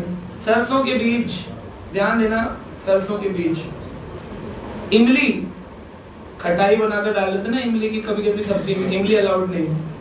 सौंफ, सौंफ का पानी बना करके पी लेते हैं कई बार। सौंफ जैसे वो बनाते हैं ना, क्या कहते हैं, नरसिंह भगवान के लिए बनाते हैं पाणकम, उसमें सौंफ डाल देते हैं। कई बार जूस में गर्मी शांत करने के लिए सौंफ का पानी बना लेते हैं। सौंफ नहीं खानी चाहिए। अजवाइन, पता चला आलू में अजवाइन या पूड़ी में अजवाइन, कोटू में अजवाइन नहीं डालनी चाहिए। खसखस, खसखस के बीज। कलौंजी, लोग बोलते कलौंजी खा सकते हैं कि नहीं। इलायची चाय में डालकर नहीं, दूध में डालकर इलायची भी नहीं। जायफल नहीं। लौंग, लौंग तो लोग डालते हैं, लौंग तो खा सकते हैं। कई लोग कहते हैं हम लौंग पे व्रत रखते हैं, सारा खंडित है। लौंग ही नहीं खानी। लोग कहते हैं हमने प्रभु जी बड़े व्रत रखे हैं, हमने बहुत रखे, केवल लौंग पे रखे, बोले लौंग ही नहीं खानी होती। ये मसाले वर्जित है, ठीक है। अब ये क्या है, ये आध्यात्मिक दृष्टि है। अब आप बोलेंगे हमने तो गए थे वहां मंदिर में, अभिषेक पूर्ण तो जीरा डाला हुआ था। वो लौकिक दृष्टि से ठीक है, क्योंकि प्रभुपाद जी ने कोई चार्ट नहीं दिया क्या खाना, उन्होंने कहा केवल अन्न मत खाओ। तो जनरलाइज लोगों के लिए ये है। लेकिन ये भी इस्कॉन की किताब है, प्रभुपाद जी की ग्रंथ है, ये इसमें लिखा है नीचे, जो भक्ति में प्रगति करना चाहते हो इस नियमों को अपने लिए रखना चाहिए, दोषारोपण के लिए नहीं। वो खा रहा है, वो खा रहा है, वो खा रहा है, मंदिर में बन रहा है, तुम कर सकते हो तो करो, दूसरों को दोषारोपण मत करो। तुम इलायची खाओ, लौंग खाओ, इससे व्रत तुम्हारा भंग नहीं होगा। लेकिन भक्ति करना चाहते हो, प्रेम चाहते हो चैतन्य महाप्रभु का, तो इन नियमों का पालन करो। समझ रहे हो? फिर मत बोलना ये खा रहे, वो खा रहे, इस्कॉन में ऐसा हो रहा है। शास्त्र में ऐसा है, लेकिन इस्कॉन में जनरलाइज, क्योंकि सब लोग आ रहे हैं। नया नया आया कोई, जुम्मा 3 दिन वही एकादशी रखते हुए उसको, वो तो भूखा मर जाएगा, उसको निर्जला बता दो, वो कहेगा ये तो बेकार संस्था है, रह रहे। सब्जियां क्या नहीं खा सकते हैं, वर्जित वाली बता रहे, खा सकते हो बाद में बताए। टमाटर नहीं खा सकते, जो सबसे ज्यादा खाया जाता है। बैंगन नहीं खा सकते, बैंगन तो वैसे भी शास्त्र में लिखा है खाना नहीं चाहिए, बेगुण, उसमें कोई गुण नहीं है। लेकिन फिर भी प्रभुपाद जी ने नहीं कहा तो भक्त खाते, लेकिन हरि भक्ति विलास में लिखा है बैंगन नहीं खाना चाहिए। अभी रुको भाई, दाल डूलने की बाद में बात करेंगे। अभी वर्जित को लिखो भाई। बैंगन नहीं खाते, फूल गोभी नहीं खा सकते, ब्रोकलीज नहीं खा सकते, ब्रोकलीज, शिमला मिर्च नहीं खाना चाहिए, मटर नहीं खाना चाहिए, चने नहीं खाने चाहिए, करेला नहीं खाना चाहिए, लौकी नहीं खानी चाहिए। मीठा बनाते हैं लोग। अब फिर आप दोषारोपण करने लगे। आप दोषारोपण मत करो, आप कर सकते हो, करो, नहीं कर सकते हो। आप निर्जला रह सकते रखो, आप बोलो वो पूड़ी खा रहा है प्रभु जी, तो फिर निर्जला वाला पूड़ी खाने लग जाए। इसमें लिखा है वो सुनो ना, आपने क्यों बोल रहे हो? परमल नहीं खाना चाहिए, परमल, परमल, परवल, इसमें मल, परमल लिखा, परिमल मल है, उसको तो ऐसे नहीं खाना चाहिए। तोरी नहीं खानी चाहिए।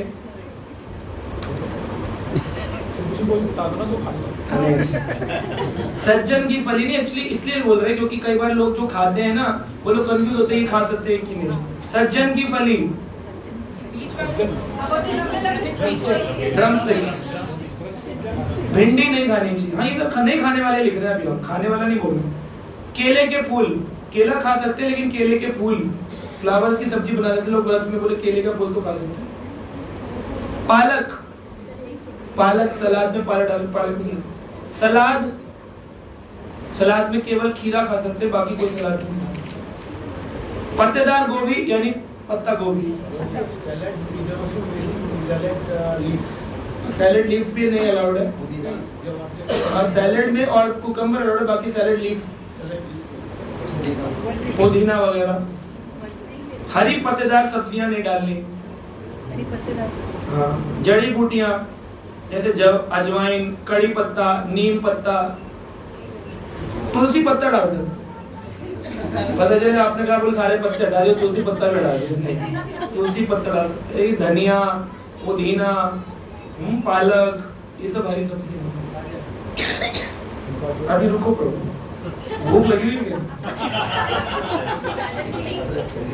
विभिन्न प्रकार की फलियां न उनसे बने पदार्थ, क्या क्या नहीं खा सकते? पापड़ नहीं खा सकते, पापड़। सोया, दही, सोया मिल्क, जो खुद ही सोया हुआ आपको कैसे जलाएगा?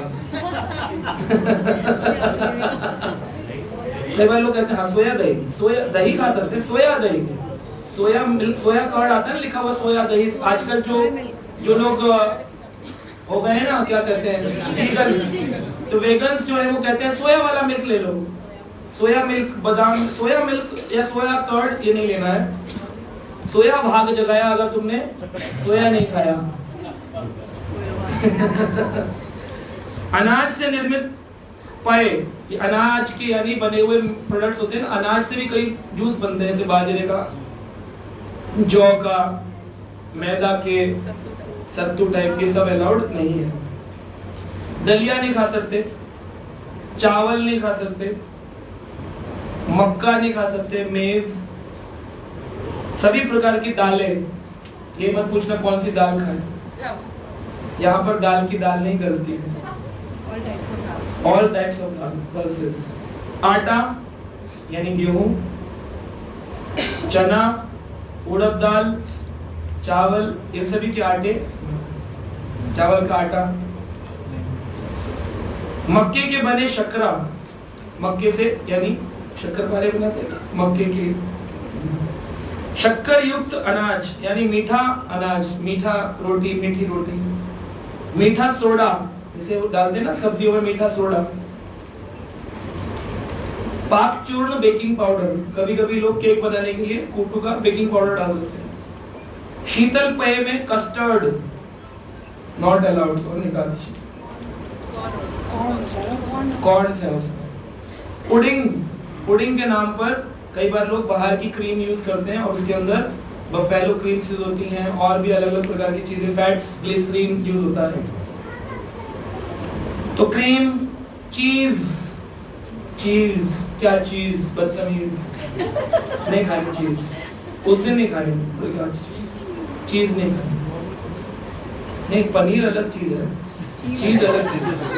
चीज स्प्रेड होता है ना, चीज स्प्रेड, चीज अलग चीज है। मिष्ठान, मिष्ठान यानी मिठाइयाँ जो बाहर की बनी हुई है। प्रभु जी पेड़ा तो खा सकते हैं, तो दूध का बना हुआ, बर्फी तो खा सकते हैं, दूध की बनी हुई बाहर की खा सकते हैं, लेकिन ये क्या गारंटी कि हलवाई जी ने लड्डू बेसन का बनाते बनाते उसी हाथ से बर्फी नहीं बनाई होगी, पेड़ा नहीं बनाया होगा। उसमें अगर दो दो अन्न के दाने भी आए तो एक अन्न का दाना तुझको दुख देगा मनमाना।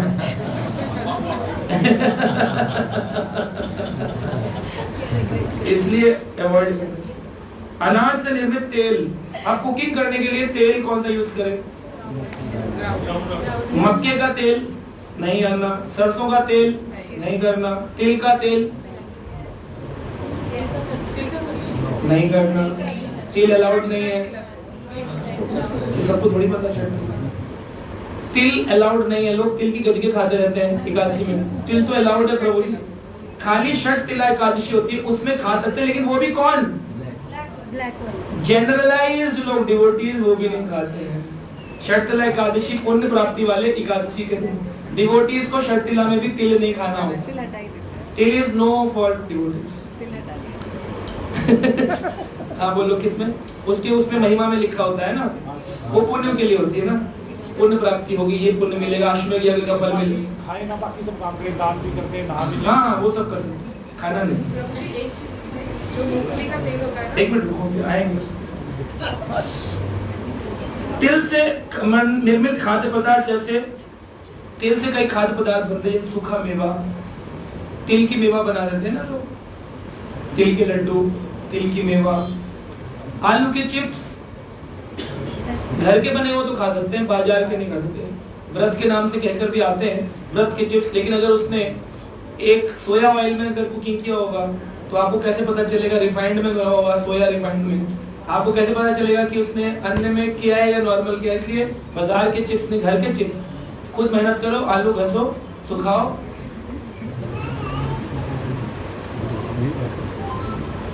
और प्याज लहसुन तो हम लोग वैसे नहीं खाते इसको। किसी भी हींग का प्रयोग भी नहीं करना है। शर्तिला एकादशी जिसमें तिल अर्पित व ग्रहण किए जाते हैं, इसके अतिरिक्त हम तिल नहीं खाते, लेकिन डिवोटीज को उस दिन भी तिल अवॉइड करना चाहिए। बाजार से खरीदा हुआ कस्टर्ड, आलू के चिप्स, मूंगफली दाना। एक बार मैं गया था, मेरी सेवा लगी थी रांची में, तो मेरे साथ एक डिवोटी थे। मैंने कहा प्रभु बहुत भूख लगी, आज एकादशी का व्रत, कुछ नहीं खाया, 2 बज रहे सुबह से, 12 बजे तक तो कर लिया, धूप हो रही और सेवा भी चल रही है। प्रभुपाद जी ने तो कहा है कि महाप्रसाद खा के अगर करना पड़े तो करो, प्रीचिंग करो। अब प्रीचिंग पे जा रहे, भूख लगी है मैं, लेकिन मैं इतना स्ट्रांग हूँ, अभी तो यंग हूँ, मुझे चाहिए कुछ, बहुत पुरानी बात है, 12 साल पहले। तो डिवोटी के भागे भागे दुकान से मेरे लिए ले आए, बोले बादाम ले आओ। मैंने कहा अरे इससे अच्छा क्या हो सकता है। बादाम लाया तो देखा उसमें तो मूंगफली। मैंने कहा तुम तो बादाम कह रहे थे। बोले यहाँ पर इसी को बादाम कहते हैं। बादाम के नाम पर मूंगफली खिला दी। अब मूंगफली मिली तो मैंने कहा चलो इसको, सबसे पहला भक्त का नियम है कंटेंट पढ़ना। भक्त को हमेशा अगर अपनी रक्षा अपने हाथ, लिखा होता है दुकानों पर, स्टेशन पर, अपने सामान की सुरक्षा, अपनी भक्ति की सुरक्षा। ये नहीं कि उसने खिला दिया प्रभु जी मैं क्या करूं। कोई भी मार्केट का सामान खरीदो, पहले उसको पलटो और उसके कंटेंट पढ़ो। चिप्स के अंदर अनियन पाउडर होते हैं, गार्लिक पाउडर होते हैं, और ऑयल्स गड़बड़ होते हैं, ऑयल कंटेंट भी लिखा होता है। तो मैंने वो मूंगफली पकड़ा, पलटा, उसमें लिखा था फ्राइड इन फिश ऑयल। मैंने कहा बच गया, अगर मैं खोलकर भूख लगी डाल लेता 4 तो आज सीधा मछली, सीधा नियम ही टूटता, 4 नियम एकादशी तो टूटती नियम टूटता। तो मैंने उसको कहा इसको यथारूप वापस कराओ, और उसको बोलो एक बिस्लेरी की 10 रुपए की पानी की बोतल दे दे। तब 10 रुपए की आती थी, अब महंगी हो गई, 30 की आती।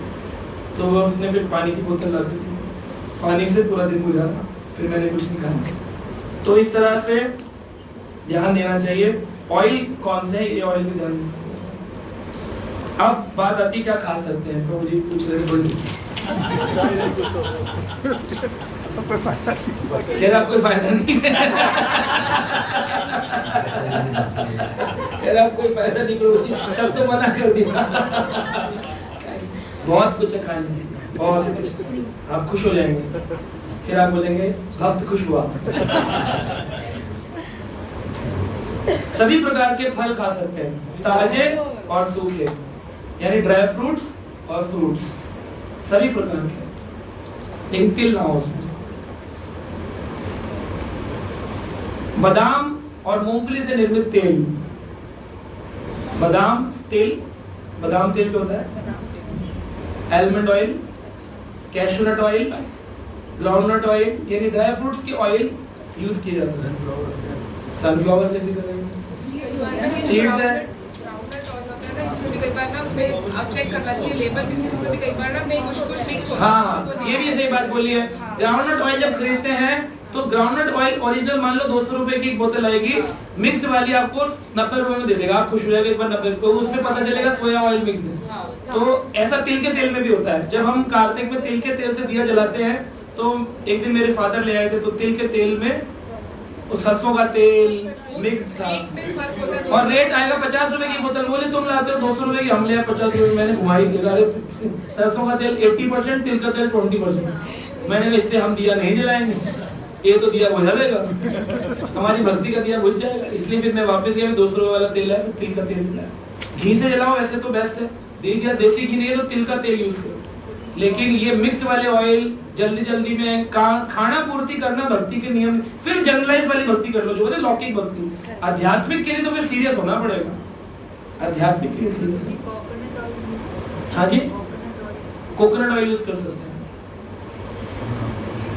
नियमित तेल से आप इस तेल में क्या खा सकते हैं? आलू फ्राई करके खा सकते हैं, सीताफल यानी कद्दू खा सकते हैं, खीरा यानी कुकुम्बर खा सकते हैं, हरा पपीता ग्रीन पपाया पका भी खा सकते हैं फल के रूप में, लेकिन सब्जी के रूप में हरा पपीता की सब्जी बना सकते हैं। नींबू लेमन यूज कर सकते हैं, नींबू पानी बना के पी सकते हैं। कटहल खा सकते हैं, कटहल, हाँ जैकफ्रूट, जैक फ्रूट फ्रूट है ना। मखाना कैसा भी, वो तो अब दो यार भूख लगी उनको, क्या कैसा भी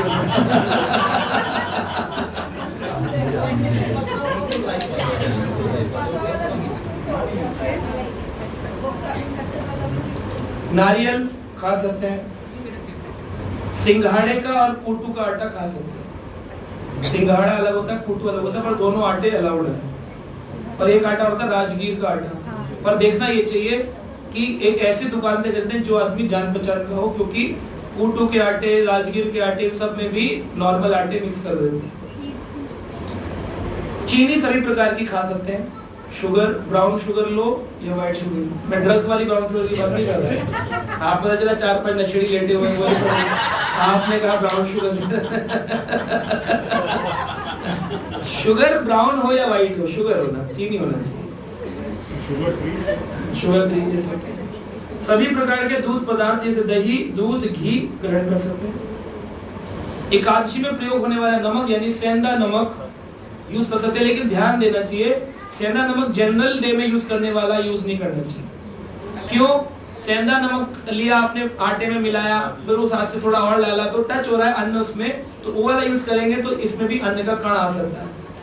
एकादशी में कण भी नहीं लेना है, इसके लिए इतने नियम दिए हैं। और हो सके तो एकादशी के दिन केवल 2 ही मसाले यूज करो, काली मिर्च और सेंधा नमक, बस। इसके अलावा और कोई मसाला, धनिया डाले कि मिर्ची डाले कि जीरा डाले कि लाल डाले कि पीला डाले कि ये डाल, कुछ मत डालो, 2 चीजों से बना।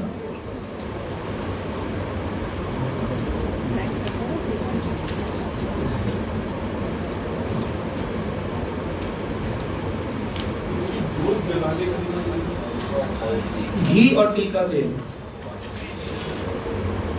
सरसों के तेल से जो दिए जलते हैं वो पितरों के दिए जलाए जाते हैं, भगवान के यम के दिए नहीं जलाए जाते हैं, भगवान के दिए नहीं जलते।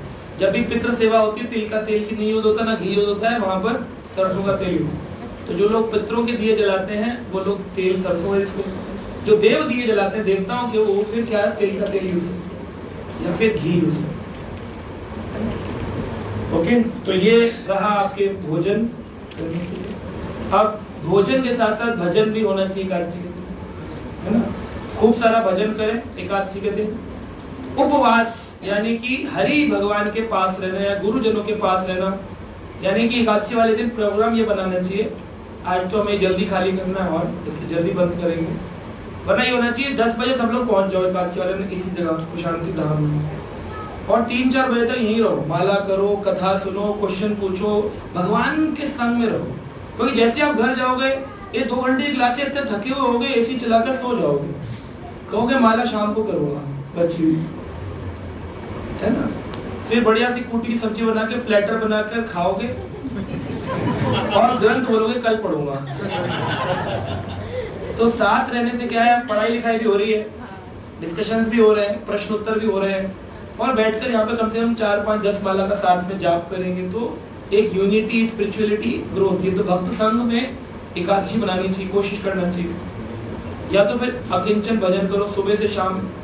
मेरे एक मित्र हैं, वो 2:30 बजे उठ जाते हैं एकादशी के दिन, और कुछ खाते पीते नहीं है, ना पानी पीते ना कुछ, और वो 192 राउंड जब उनके पूरे हो जाते हैं तब वो पानी पीते हैं।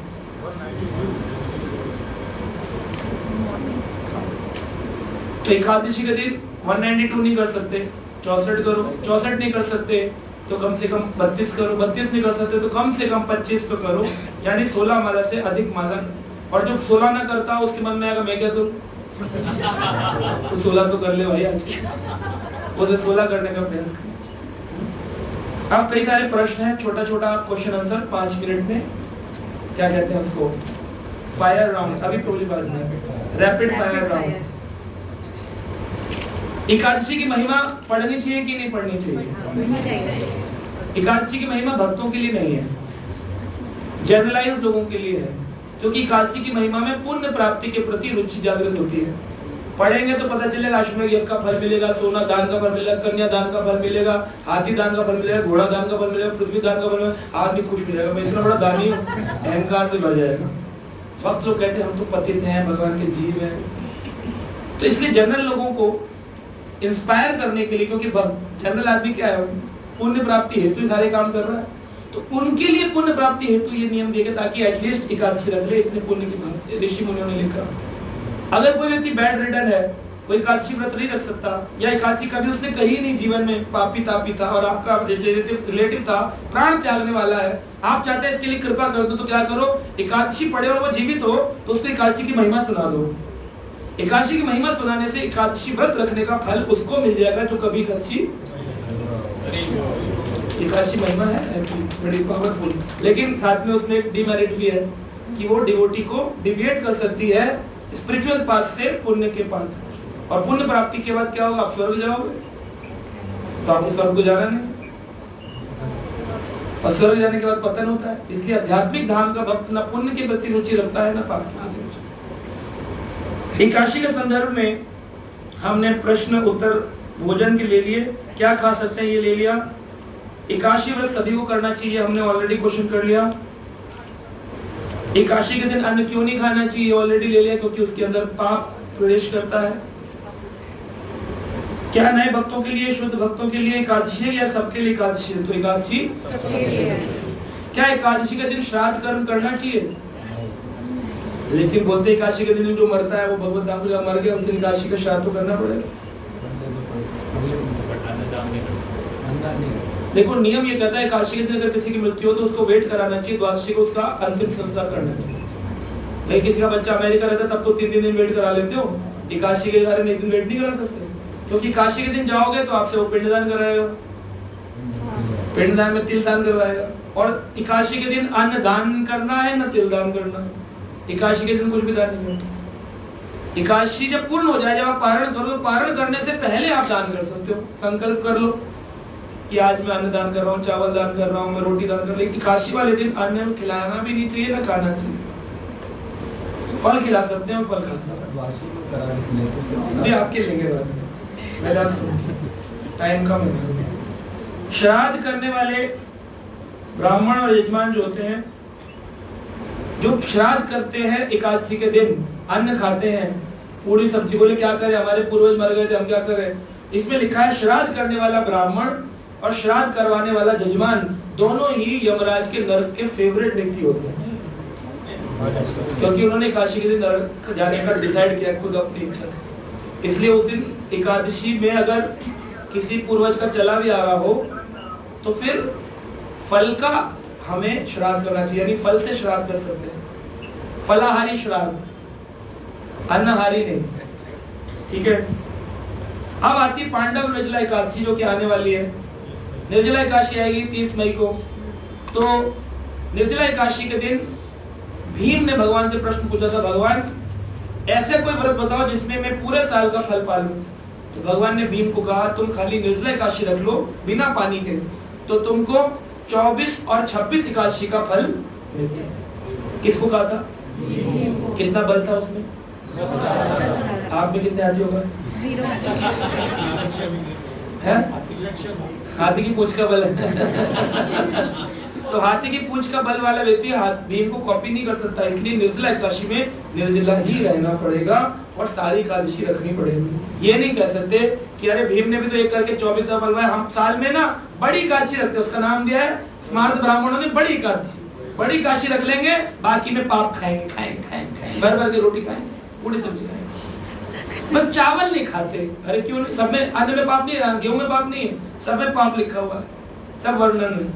अब आपको यमराज का लोग पसंद आ गया, फिर मैं कुछ नहीं कर सकता, बोले हम तो वहीं जाएंगे, फिर कोई नहीं रोक सकता। That is different.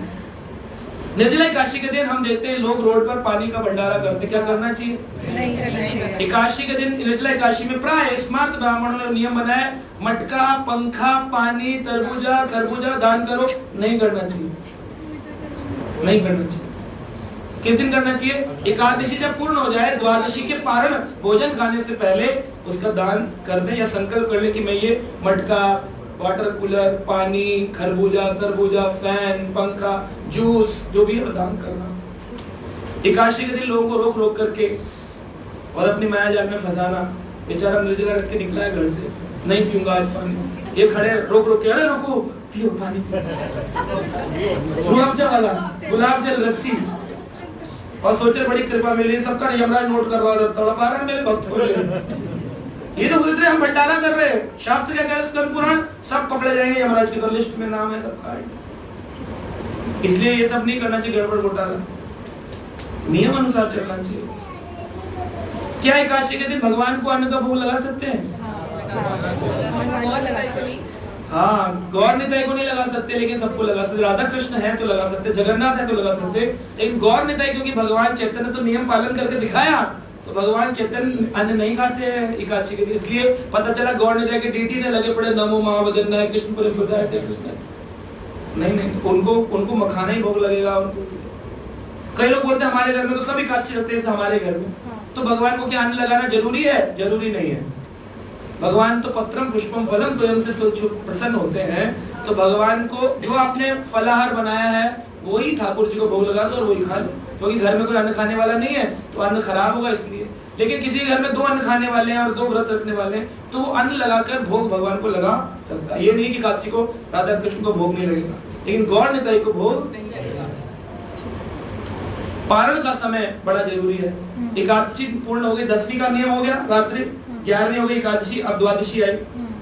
द्वादशी आई तो द्वादशी के दिन पारण काल का इंतजार करना चाहिए। सूर्य उदय के बाद पारण काल प्रारंभ होता है।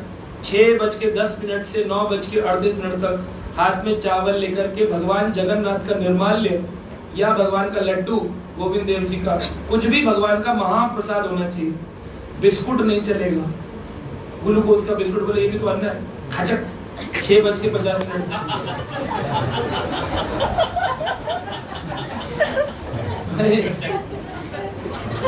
हो गया। भगवान भी कहेंगे भगत जी है कि पार्ले जी है। इसलिए बिस्कुट वगैरह से नहीं होता है। उसके लिए घर में लाकर के जगन्नाथ जी का महाप्रसाद या इस्कॉन मंदिर से लिया हुआ महाप्रसाद कुछ रखना चाहिए। अन्न का महाप्रसाद, इसमें लिखा हुआ महाप्रसाद डब्बा, उसका थोड़ा सा तोड़कर। एक बार बोल रहे थे हम तो तुलसी पत्र से तोड़ते हैं, मैं तुलसी पत्र से तो टूटता नहीं हो, तो कच्ची में भी खाते हैं तो टूटा कैसे? तो इसलिए इस प्रकार के अगर आपने निर्जला रखा है और निर्जला रखने के बाद व्रत में अन्न की जरूरत नहीं होती, पानी से भी व्रत भंग हो जाता है क्योंकि निर्जला रखा।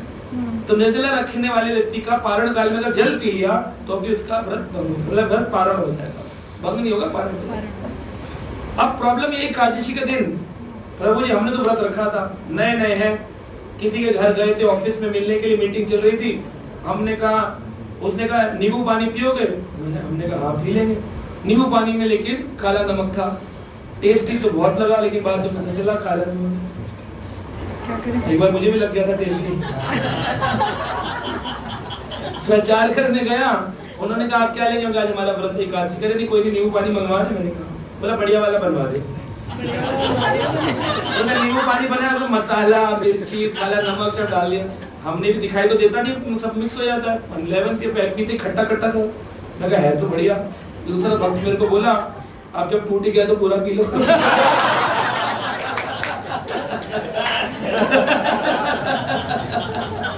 पूरा निपटा दिया। अब टूट ही गया।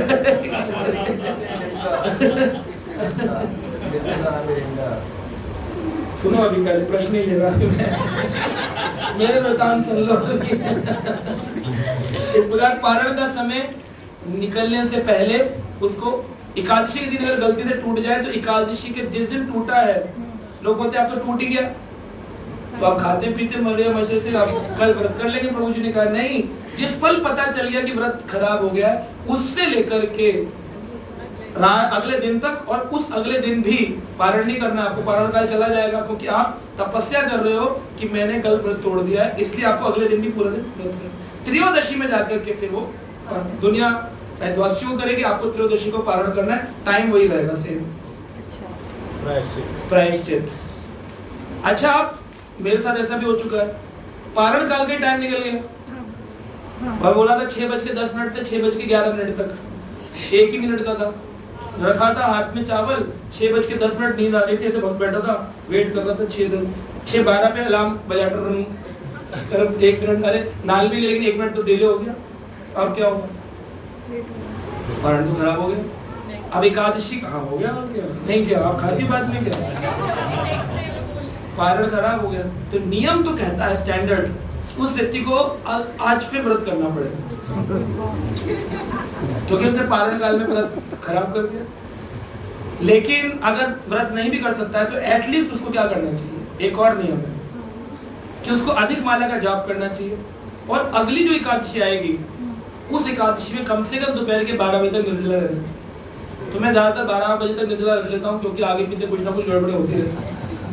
और निर्जला एकादशी को मैं निर्जला रख लेता हूँ क्योंकि बहुत सारी एकादशियों में कुछ ना कुछ गड़बड़ हुई हो तो 24 एकादशी का फल इसमें मिल जाए। इसलिए निर्जला एकादशी में प्राय प्रयास करना चाहिए निर्जल ही रखें, क्योंकि उससे 24 एकादशियों को जो भी टेढ़ा मेढ़ा हुआ है वो करेक्शन हो जाता है, प्रायश्चित हो जाता है।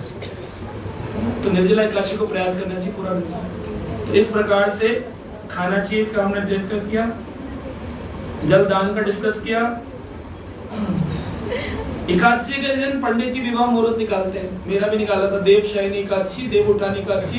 देव उठानी में बहुत सारे विवाह होते हैं, करोड़ों करोड़ों लोग घूम रहे होते हैं पूरे विश्व में, शादी आज बोल देव उठानी, मेरा भी उसने निकाल दिया था देव उठानी एकादशी। अब मैं तो फंस गया, एकादशी का दिन ससुराल वाले कह रहे खाओ, फिर दामाद कैसे खाता नहीं है, मैंने मुंह ऐसे कर रखा था, मैंने कभी तबीयत खराब होगी ट्रैवलिंग करते, कह रहे अच्छा फिर क्या लेंगे, मैं फल दे दीजिए।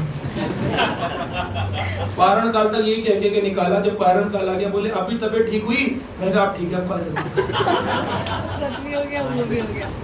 तो इस तरह से भक्तों को थोड़ा चतुरताई से बिहेव करना चाहिए, ताकि दूसरे व्यक्ति ये ना बोले ये क्या काशी काशी शादी हो रही, शादी बड़ी काशी बड़ी, क्या बड़ी, दुनिया वाले को शादी बड़ी है, लोग बोलते बाहर बड़ा त्योहार, बोले त्योहार बड़ा है, शादी है वो तोड़ दो, नियम तोड़ो, मत रो, खाओ पियो ऐश करो, मौज करने के लिए मिला है जीवन की एकादशी, ये तो बूढ़े लोगों के लिए, मरने वाले वो रखेंगे एकादशी, हरे कृष्णा वो करेंगे, तुम खाओ पियो डीजे पे नाचो, एंजॉय, नर्क में जाओ फिर एंजॉय करते हो, फिर यमदूत आएंगे बैंड बजा रहे डीजे बजाते हुए ले जाएंगे आप।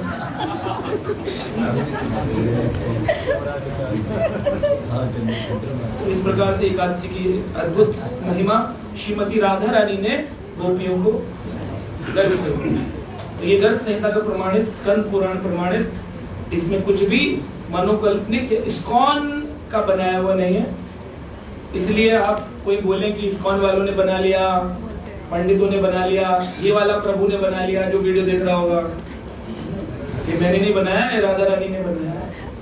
अब इसमें यह है, मैंने ऑलरेडी पहले बताया, 2 सिद्धांत, एक शास्त्रिक और एक लौकिक। लौकिक सिद्धांत ये कहता है कि अन्न मत खाओ बस, और बाकी कुछ भी खा लो यार, इतना सब हम नहीं कर पाएंगे तो भी ठीक है, पाप तो नहीं लगेगा इसको कम से कम, लेकिन भक्ति प्रेम प्राप्त करेंगे। माधव तिथि भक्ति जननी, माधव तिथि भक्तिनाथ ठाकुर कहते हैं भक्ति की जननी है, जितनी ज्यादा तपस्या करोगे उतना ज्यादा फल मिलेगा, उसके लिए ये नियम।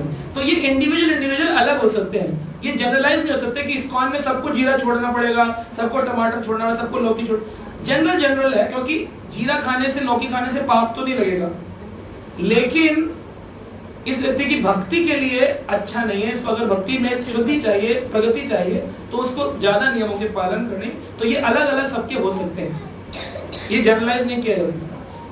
ठीक है, आप प्रश्न किसी के हैं तो ले सकते हैं।